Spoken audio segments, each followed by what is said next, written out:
কি করবেন এটাকে দিয়ে? যদি কবর নিয়ে যেতে পারেন, আখেরাতে কাজে লাগে, তাহলে তো একটা ব্যাপার ছিল। তা তো পারবেন না।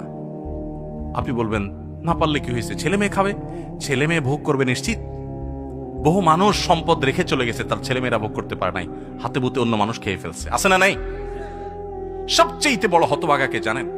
আল্লাহর জমিনে সবচেয়ে বড় দুর্ভাগা, সবচেয়ে বড় বেয়াকুব এবং নির্বোধ মানুষ হলো সে, যে যাদের জন্য চুরি করবে তারাও সে দায় নিবে না। কিয়ামতের দিন ছেলে আয়সা বলবে না, আব্বা চুরিদারি ডাকাতি 2 নম্বরই যা করছেন, ঘুষ সুদ যা খাইছেন আমাদের জন্যই তো খাইছেন, আল্লাহ আমার আব্বারা জাহান্নামে দিয়ে না, আমাদের নিয়ে যান।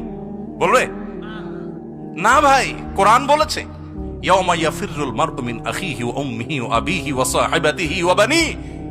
সন্তান বাপকে দেখে মাকে দেখে পালাবে, যে না জানি আজকে কোনো কিছুর জন্য ধরে। সবাই ইয়া নাফসি ইয়া নাফসি করবে। যাদের জন্য চুরি করবেন ওরাও দায় নিবে না। আপনার মতো নির্বোধ কে হতে পারে? সন্তানকে চুরির সম্পদ দিয়ে বড় করবেন না, সততা দিয়ে বড় করেন।